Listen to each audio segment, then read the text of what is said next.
So now we come to the second era, which is from 1973 to 2000 or 1999. So this era is especially remembered for a very conservative interpretation of Islam. This era started with defeat of Pakistan and succession of Bangladesh.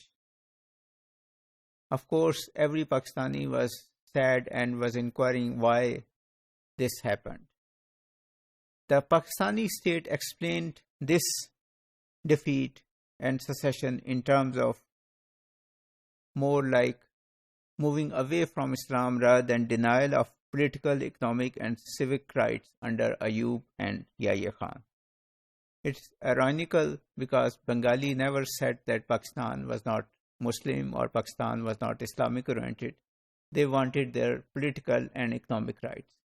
But the idea which the Pakistani state promulgated or in this era was that this happened because of Pakistani elites' immoral or un-Islamic tendencies.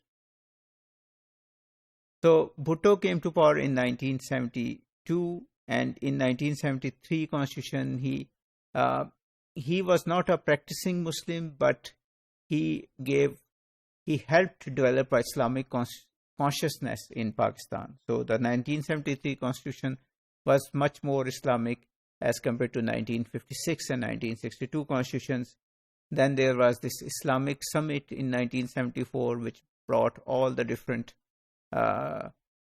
big influential leaders of Islamic countries to Pakistan. Then PPP or the party of Zulfikar Bhutto also came up with this slogan of Islamic socialism.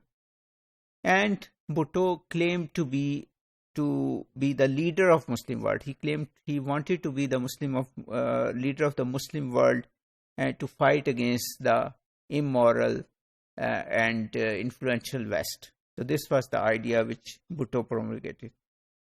He came up with several laws and amendments, and one of this was the Second Amendment, which gave the definition of Muslim.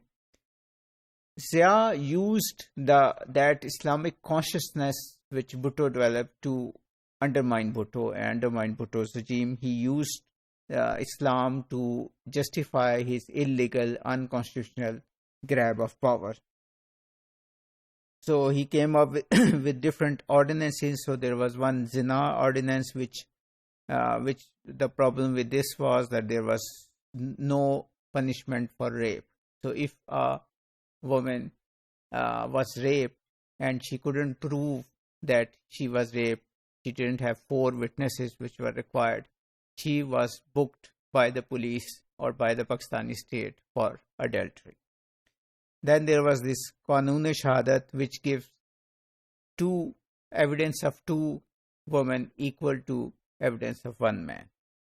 Women were basically said or told to stay at home. The state and media's message was Chadar and Char Diwari. Women coming outside of homes without some essential reason were considered not moral. Jamaat-e-Islami and madrasas became the unofficial implementer of this conservative regime. So, and the state supported them. There was this Council of Islamic Ideology, which was formed under 1973 Constitution, but it was not much active during the Bhutto years, but it became very active during the Zia years, and then most of its members were also changed, and the new members were very conservative and came up with very conservative interpretation. For example, in one interpretation, they said that political parties are not required or un-Islamic.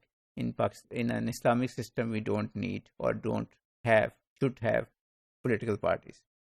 Then Zia also came up with Shariat courts and Shariat bench.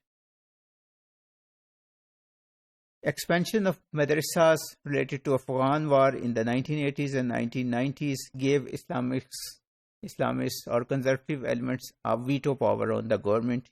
So even when some governments like Benazir Bhutto's governments wanted to come up with more liberal or modernist laws as compared to as far as women are concerned, they were pushed back by these elements.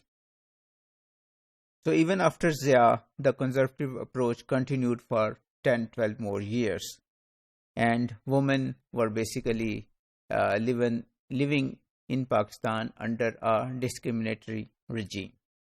Another law which was passed after Zia was Qisas and Diyat Ordinance, which again became a discriminatory law for women. So it allowed the immediate relatives of a victim to pardon the killer. And what happened was, in most of the cases of honor killings, women were killed by their brothers or their uncles or their fathers, and then they were pardoned by their mothers and by their other close relatives. So this was one of the areas, again, which showed that laws which were discriminatory against women.